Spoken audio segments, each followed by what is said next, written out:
Olá pessoal, tudo bem? Eu sou Renato Marques, essa é a coluna Dissenso, um espaço de análise da conjuntura aqui no canal da CEPUSP. No vídeo de hoje nós vamos abordar um tema relacionado ao drama que tem sido vivenciado na Palestina a partir dos embates que tivemos durante o mês de maio. Em 21 de maio de 2021 foi fechado um cessar-fogo entre o Estado de Israel e o grupo Hamas. Esse cessar-fogo encerrou uma série de conflitos que levaram a 232 assassinatos de cidadãos civis palestinos, sendo que 69 desses eram crianças, e 12 cidadãos israelenses, sendo que dois deles eram crianças. Essa situação dramática é mais um capítulo nessa história de embates. E para abordarmos e tentarmos entender o que aconteceu nesse momento em 2021, é fundamental que nós possamos trabalhar alguns elementos em perspectiva do passado. E também é importante que você entenda que há muitos problemas quando vamos fazer a abordagem da situação de conflito, da situação de choque entre essas forças. Esses problemas eu vou abordar aqui, eles têm alguns percalços que precisam ser desvendados. Existem alguns tabus e algumas mistificações quando falamos sobre o problema dos embates entre palestinos e israelenses. Vamos tentar aqui nesse vídeo desmistificar um pouco essa história.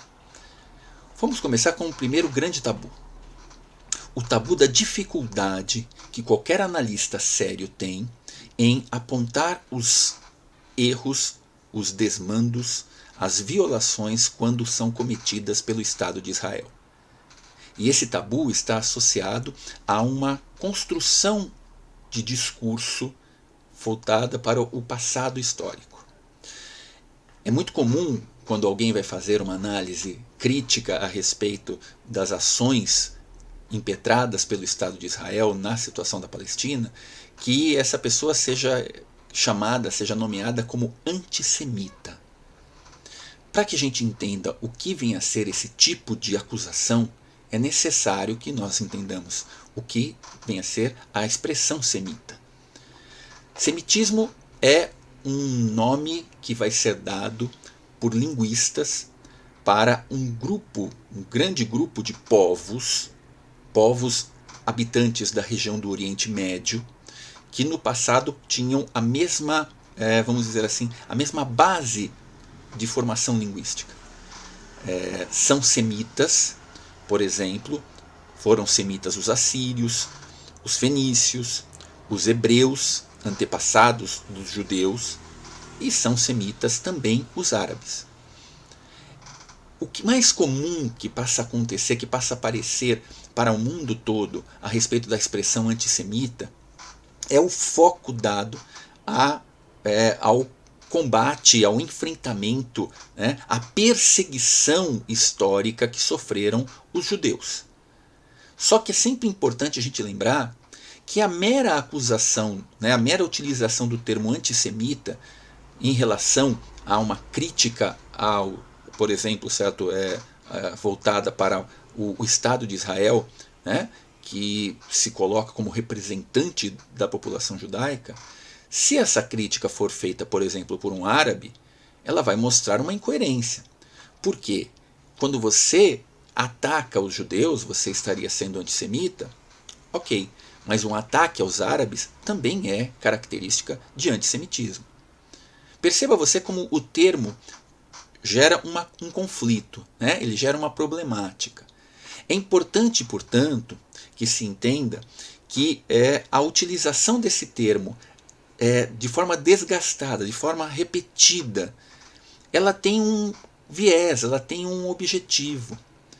Nós precisamos entender que os judeus que realmente foram perseguidos durante uma parte substancial da sua história e tiveram no século XX o momento mais triste, o momento mais dramático, o momento mais trágico dessa perseguição encampado pela ideologia de extrema-direita nazista, né, e pelo Estado alemão, com essa ideologia sendo aplicada antes e durante o período da Segunda Guerra Mundial, é importante a gente entender e relembrar que todo esse drama vivido pelos judeus, ao qual todos os cidadãos que têm o mínimo de decência devem ser, obviamente, devem ser solidários, né? Que todo esse drama, que toda essa situação acabou construindo a ideia de que antissemitismo seria o enfoque da perseguição exclusiva aos judeus.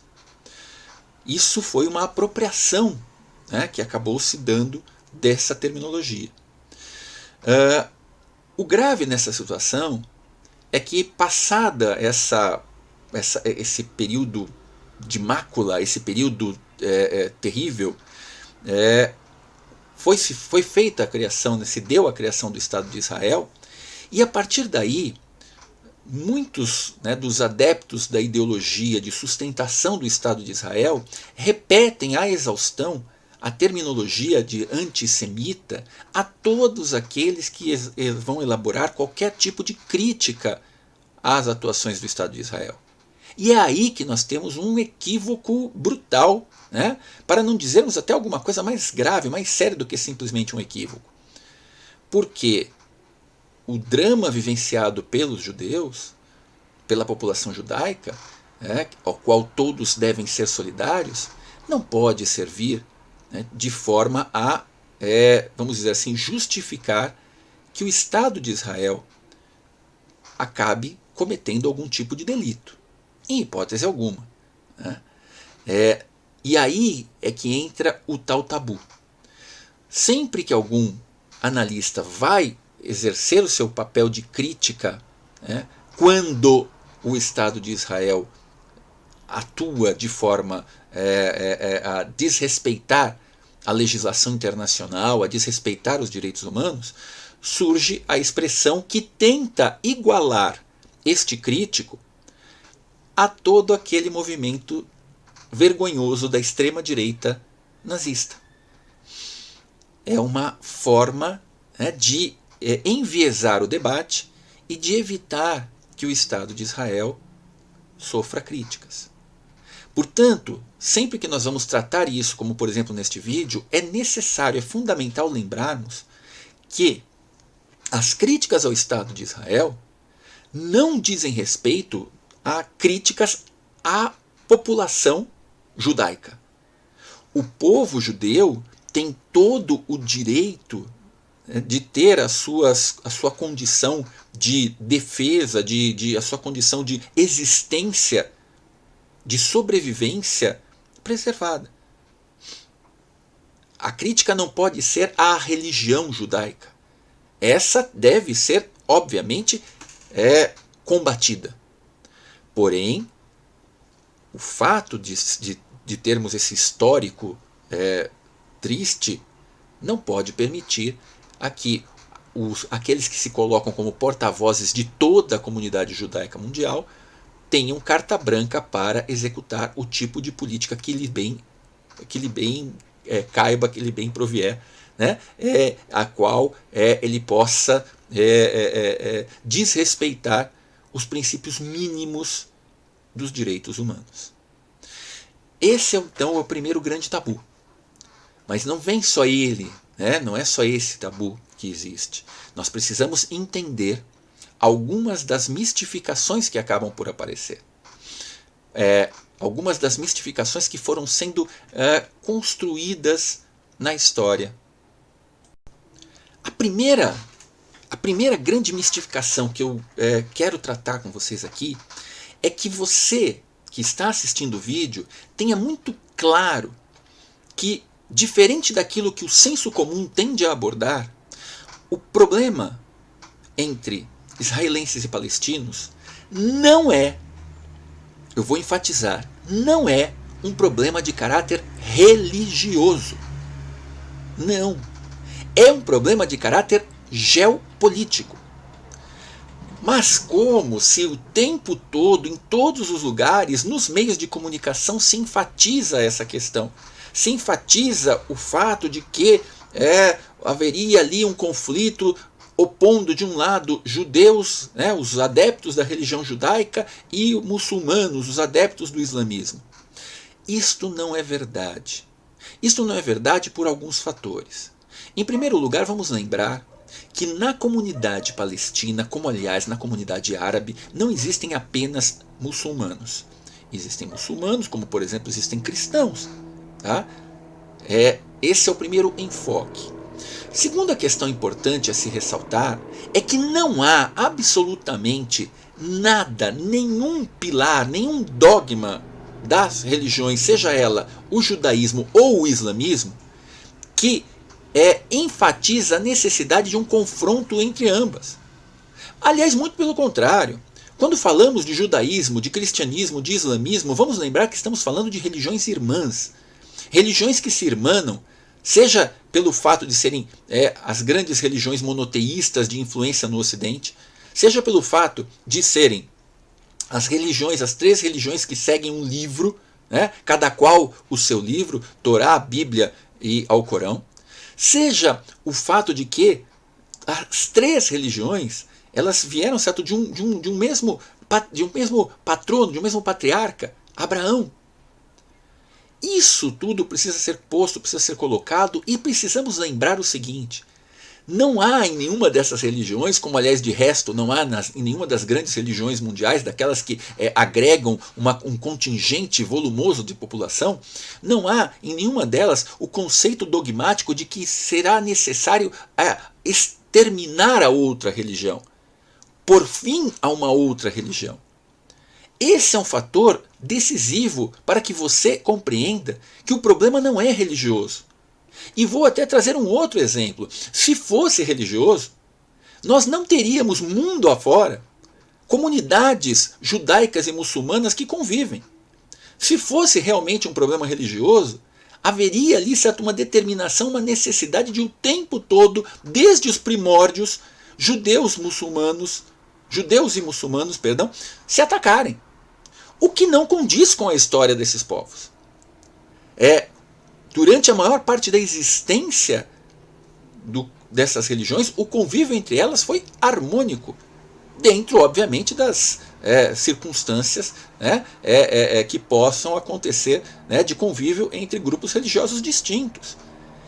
Então esse é um detalhe muito importante, que costuma ser passado para as pessoas, que costuma dominar o discurso do senso comum como se fosse fato. O problema é religioso. Não! O problema ali é geopolítico. Acompanhe esse raciocínio, está o tempo todo aliado a esse raciocínio, a ideia de que esse conflito ele nasceu na antiguidade. Esse conflito é um conflito que vem desde os tempos bíblicos. Eles nunca se deram bem, eles sempre se odiaram, eles são todos malucos. Essa série de afirmações falsas e carregadas de preconceito, elas estão presentes no dia a dia, na ótica do senso comum, inúmeras vezes em veículos de comunicação, apenas e tão somente reproduzindo estereótipos que não têm absolutamente pé nem cabeça. É importante que se entenda que este conflito especificamente é um conflito contemporâneo. Este conflito não nasceu desde a antiguidade. Repito, desde a antiguidade, judeus, cristãos e muçulmanos convivem na maior parte do tempo com um razoável nível de harmonia. Este conflito especificamente ele nasce na contemporaneidade, mais especificamente a partir da criação do Estado de Israel. E um pouco antes, certo, no contexto que precedeu a criação do Estado de Israel, fundamentalmente a partir do final do século XIX, certo? E do início do século XX. Nós precisamos falar disso para que você não seja levado a acreditar nessas duas mistificações. E antes de explicar detalhadamente por que que nós precisamos fazer essa desmistificação, é importante que você que aí está entenda o porquê de mistificarem o discurso. É muito simples, pessoal. Por que dizem que o problema é religioso? Por que repetem o tempo todo a exaustão que o problema vem desde a antiguidade? É exatamente para você se desinformar. Porque se por acaso você vamos dizer assim, é levado a refletir sobre um conflito que acontece desde sempre, e um conflito que junta dois povos, dois grupos que se odeiam do ponto de vista religioso, ora, você que aí está vai dizer o seguinte: isso não é coisa para me meter, isso é coisa que sempre aconteceu, portanto sempre acontecerá. Se o conflito for religioso, significa que ele é insolúvel. E essa é a grande mentira. Essa é a grande manipulação. A tentativa de passar para os espectadores do mundo todo a ideia de que o conflito não tem solução. Ora, se ele não tem solução, mantenha como está. E nesse sentido, aqueles que levam vantagem perpetuarão esta vantagem até o fim dos tempos. Percebam vocês que isto é uma estratégia. E nós aqui, em um ambiente, como um ambiente educacional, temos a obrigação de desmascarar esse tipo de estratégia em nome da boa informação. Continuando a reflexão, é importante a gente ressaltar o seguinte: dentro desse processo de mistificação, nós precisamos entender, e eu comecei falando sobre a questão do antissemitismo, sobre a questão das perseguições. Muito bem, precisamos fazer uma separação entre dois termos. Vamos entender o seguinte: uma coisa é a população hoje espalhada pelo mundo, já há muito tempo espalhada pelo mundo, a população que comunga da religião judaica, os judeus. Outra coisa é o movimento político-ideológico nomeado como sionismo. O sionismo é um movimento, repito, político-ideológico. O sionismo não é exatamente o judaísmo. Existem muitos judeus que não são adeptos do sionismo. Como hoje, já há algum tempo, já há algumas décadas, existem também pessoas de credos distintos do judaísmo que são sionistas. Então a gente tem que saber separar essas duas terminologias para que você consiga entender todo o processo do que acontece naquela região. É muito importante a gente então compreender o seguinte: o que vem a ser o sionismo? Rapidamente vamos entender que o sionismo nasce no final do século XIX, mais especificamente na Europa. E o sionismo nasce em um contexto histórico, em um contexto geopolítico que determinava o seguinte: o mundo estava vivendo uma época que ficou conhecida como a época do imperialismo. Ali essa passagem do século XIX para o século XX. A época do neocolonialismo. Um período em que as potências mundiais não respeitavam as fronteiras existentes. Não havia um direito internacional que elevasse a questão do respeito às fronteiras mundiais ao nível, por exemplo, que se tem hoje em dia. Então, diante desta, vamos dizer assim, desta volatilidade em relação às fronteiras, da possibilidade, da permissividade em que grupos, povos, países, nações, potências atacavam territórios outros tentando tomá-los, nesse contexto vai aflorar a discussão forte dentro da Europa a respeito da perseguição que os judeus sofriam em vários dos países europeus. Uma perseguição concreta. Uma perseguição que tem sim a ver com o fato de que parcelas da população mundial através de uma ótica preconceituosa, de uma ótica discriminatória, perseguiam, sim, a população judaica. Diante disso, naquela efervescência, um cidadão chamado Theodor Herzl, que era austríaco, né, nascido na Áustria, no Império Austro-Húngaro, e de religião judaica, o Herzl, ele vai ser considerado o pai do sionismo. O Herzl vai desenvolver o conceito junto a outros cidadãos judeus, vai desenvolver o conceito de que os judeus só teriam paz naquele contexto geopolítico mundial, eles só teriam paz se porventura eles conseguissem constituir um Estado que abrigasse a eles, judeus. Muito bem. Essa lógica ela começa a ser debatida ali na década de 1890. É importante que todos saibam que o movimento sionista ele não nasce unificado, tá? Ele não nasce com um pensamento único, ele nasce com muito debate.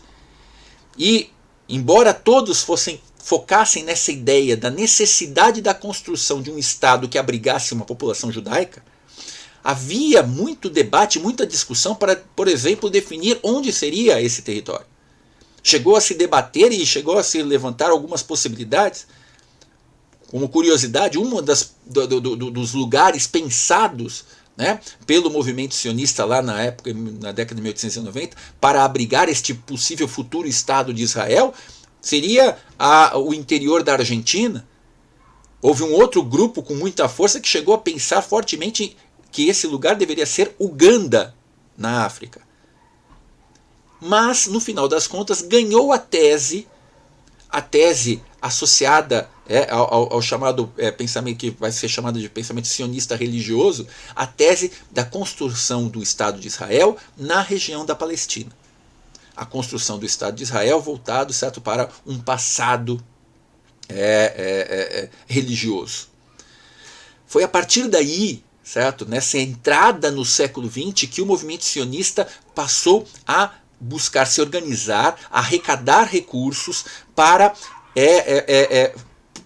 permitir, né, fomentar processos migratórios de judeus da Europa, fundamentalmente da Europa, em direção à Palestina. E, quiçá, de outras áreas do planeta também, em direção à Palestina.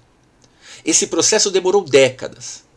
No meio desse processo, o que aconteceu? Aconteceu a tragédia das tragédias, a ascensão do movimento de extrema-direita nazista ao poder na Alemanha, o discurso do chamado arianismo, o discurso da perseguição ao diferente, que levou a um processo de prisões e matanças de vários grupos,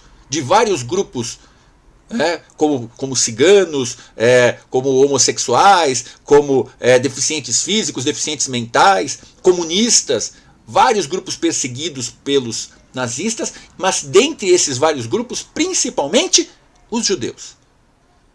E foi aquela página trágica da história mundial, da história da humanidade, com o Holocausto.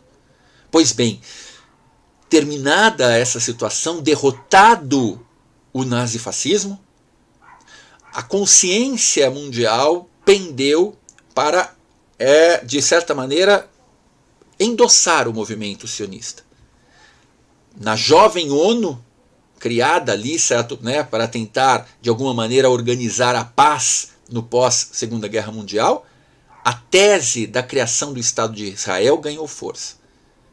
Essa tese, então, ganhando força, a ONU vai decidir que na região da Palestina deveria se dividir a Palestina, que até então, naquele momento, estava sob domínio britânico, do imperialismo britânico, deveria se dividir a Palestina, garantindo uma parcela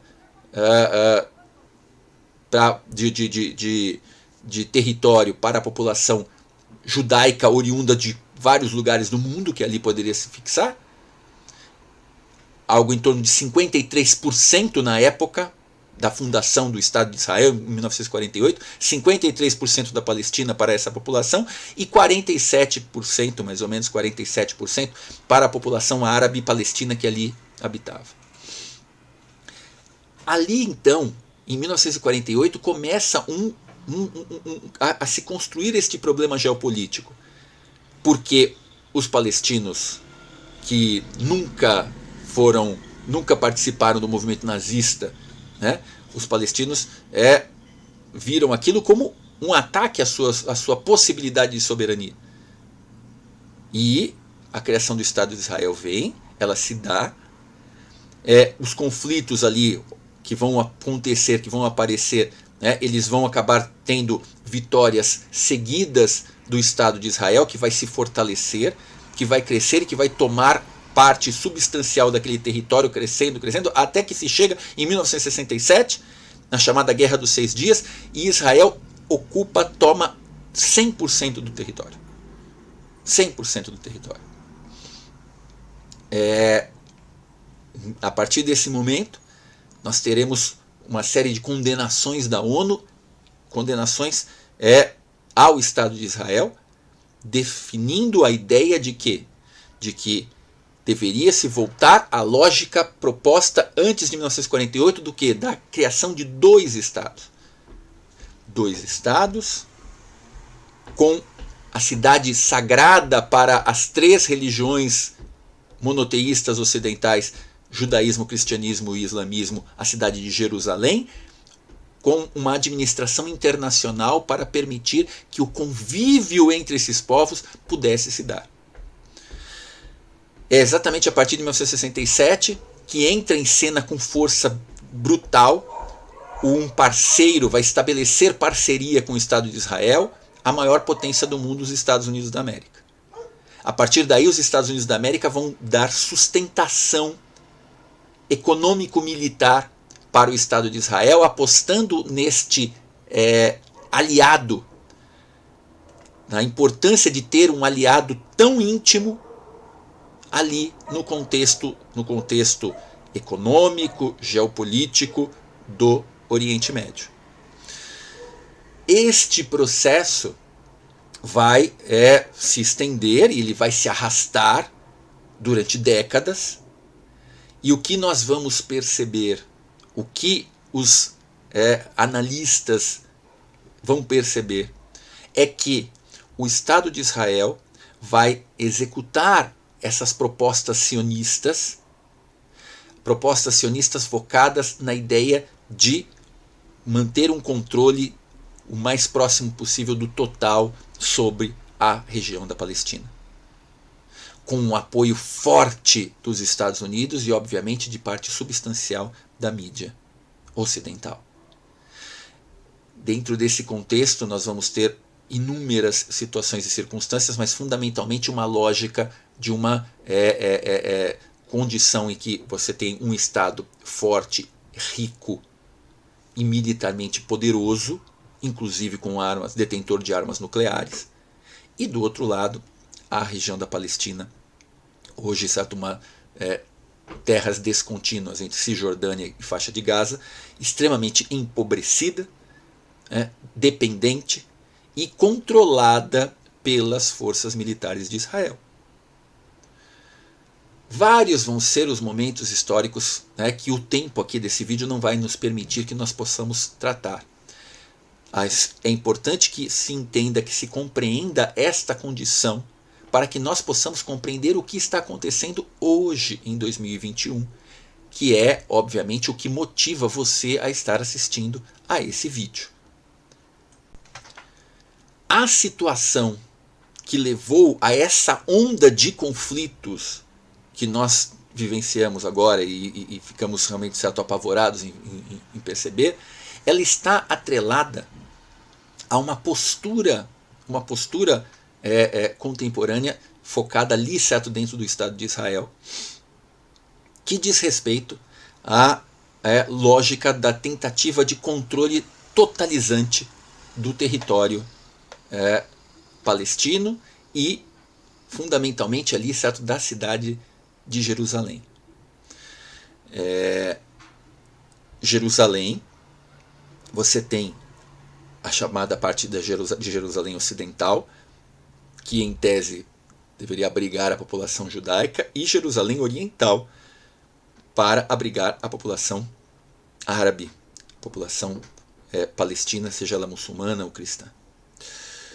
O que acontece é que existe um bairro nessa parte de Jerusalém Oriental chamado Sheikh Jarrah, e a justiça de Israel determinou um processo de despejo de população árabe palestina das suas casas, da sua moradia, para que essas moradias passassem a ser ocupadas por cidadãos judeus oriundos de outros lugares do planeta.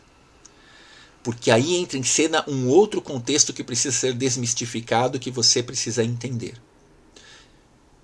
Israel é o único Estado oficialmente confessional do mundo.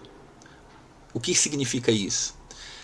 A questão da cidadania em Israel é diferente daquilo que acontece nos demais estados. Existe uma lei conhecida como Lei do Retorno. A Lei do Retorno garante cidadania plena a qualquer cidadão ou cidadã de religião judaica ou que se converta ao judaísmo, vindo ele de qualquer lugar do mundo. Este cidadão ou esta cidadã, estando em Israel, tem a garantia desta cidadania plena. Diferente daquilo que acontece com os cidadãos de origem árabe que nascem no território de Israel e que não têm esse mesmo direito porque tem limitada a possibilidade de, por exemplo, de compra de terras que os cidadãos judeus oriundos de qualquer lugar passam a ter com a Lei do Retorno.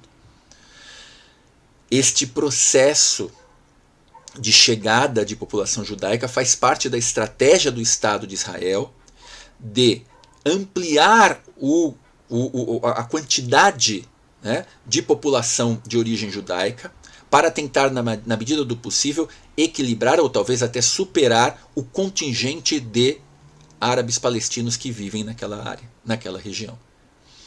É um elemento que se dá fundamentalmente a partir dos chamados assentamentos coloniais, os quais foram condenados veementemente pela Organização das Nações Unidas, e que só não tomou nenhuma atitude devido ao apoio irrestrito que os Estados Unidos dão a Israel e o direito de veto que os Estados Unidos têm em relação às sanções que a ONU toma a respeito deste caso. É importante a gente entender, certo, que esse processo então de colonização é um incentivo que o Estado de Israel faz para que muitas pessoas para lá se desloquem e, obviamente, se ali ganharem território, se ali ganharem a possibilidade de moradia, passado algumas décadas, não poderão sair de lá nunca mais. Esse é o contexto que vai fazer com que a população palestina se revolte contra essa decisão da justiça de despejar cidadãos palestinos moradores daquela área para abrigar cidadãos que estão chegando de outros lugares, cidadãos judeus. No meio deste contexto, o que vai acontecer? Você vai ter um movimento de repressão forte por parte do governo do primeiro-ministro Benjamin Netanyahu, que pertence a um partido de direita chamado Likud, e que tem tido muitas dificuldades políticas nos últimos meses, porque embora ele tenha ganho as últimas eleições, a verdade é que ele até agora não conseguiu estabelecer um governo de coalizão. Israel é um país parlamentarista, tem uma república parlamentarista, e no parlamentarismo você só consegue governar de fato se tiver maioria no parlamento. O parlamento de Israel tem 120 cadeiras, 120 membros, 120 deputados. Então, o partido ou a coalizão que for governar, ela precisa ter pelo menos 61 deputados ali juntos, né, a lhe dar sustentação. O Benjamin Netanyahu tem tido muita dificuldade para poder formar essa maioria. Ele correu um sério risco nas últimas semanas, porque a liderança de oposição a ele, a principal liderança de oposição a ele, né,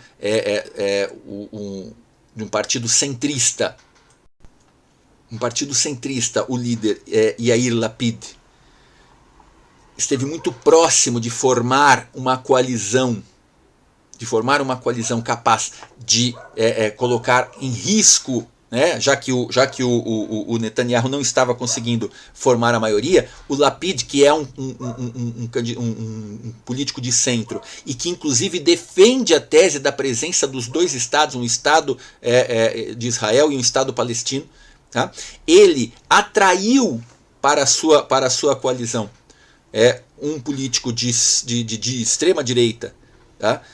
O Benny Gantz, atraiu ele para tentar formar aí, certo, uma maioria e derrubar o Netanyahu, né? Tudo dentro do campo democrático, né? Derrubar dentro das leis, não é nenhum golpe, nada do jeito, né? Mas formando uma maioria, a coalizão que tiver a maioria que vai governar, assim rege o parlamentarismo. Então, ele estava muito próximo de fazer isso. E aí, numa forma típica, que aliás o seu Benjamin Netanyahu, que governa Israel há 12 anos, costuma fazer, de sempre que ele está acuado do ponto de vista da política interna, o que ele faz? Ele pega e promove um conflito com os palestinos, o espantalho, né? Um espantalho que acaba unificando a população em torno, certo, de uma pseudo-ameaça à vida de todos. É muito importante ressaltar isso, então. E a partir daí é que começa, certo, depois das manifestações, né, por parte da população de Jerusalém, da população palestina, da população árabe de Jerusalém, vem a repressão violentíssima. Essa repressão se estende e aí isso incita o Hamas, que é o partido que controla a faixa de Gaza, o partido palestino que controla a faixa de Gaza, e que também, certo, tem lá seus mísseis, certo, com pouquíssimo recurso perto da potência militar que é Israel. Então o Hamas reage lançando esses mísseis e acaba sofrendo ataques monstruosos que vão levar a esses números de vidas perdidas que eu ressaltei no início do vídeo. Essa é a história. Paralelo a isso, esse ataque também é uma espécie de provocação, não vou dizer provocação, é um pouco de exagero, mas uma espécie de teste em relação ao novo governo dos Estados Unidos, porque o Estado de Israel sempre testa os novos governantes dos Estados Unidos para ver o quão aliados da causa sionista esses governos são. Então foi uma espécie de teste também para o senhor Biden, né, do tipo, olha, estamos aqui atacando, e sempre com aquele discurso da vitimização, né, que é impressionante, certo? Porque quando você vai checar os números, outra mistificação que se cai. Né? A ideia de que você tem, a ideia que se passa, né, tenta se passar por parte do governo do Estado de Israel, de que você tem um confronto simétrico. Só que sempre o que a gente vai ver são números completamente discrepantes. Como nesse caso, que depois de 11 dias, né, nós tivemos nesses conflitos, repito, né, é importante ressaltar, 232 mortes de civis palestinos, sendo que 69 deles crianças, e 12 mortes de israelenses, sendo que 2 delas crianças. Veja bem, quando eu falo isso, não é nenhuma morte deveria acontecer. Eu não estou aqui, não quero ser mal interpretado por vocês, não estou aqui enaltecendo, não era para morrer ninguém, não deveria morrer ninguém. Toda morte tem que ser lamentada, tem que ser condenada, né? Certo? Essa violência tem que ser condenada, porém devemos também, obviamente, para ter um olhar crítico, um olhar equilibrado, devemos saber pesar esse tipo de discrepância. Porque senão estaríamos aí, obviamente, efetuando uma visão completamente distorcida dos fatos. Felizmente se chegou a um cessar-fogo e toda a comunidade mundial deve observar esse fato, deve estar atenta, né? Fundamentalmente para pressionar que a potência mais forte, nesse caso, certo, tenha um olhar complacente, certo, um olhar de cuidado para com uma população que vem sendo humilhada, que vem sofrendo, certo, aí, uma situação vexatória, criminosa há muitas décadas. Esse foi o nosso encontro de hoje. Na semana que vem teremos um novo vídeo. Um abraço para todo mundo. Até mais.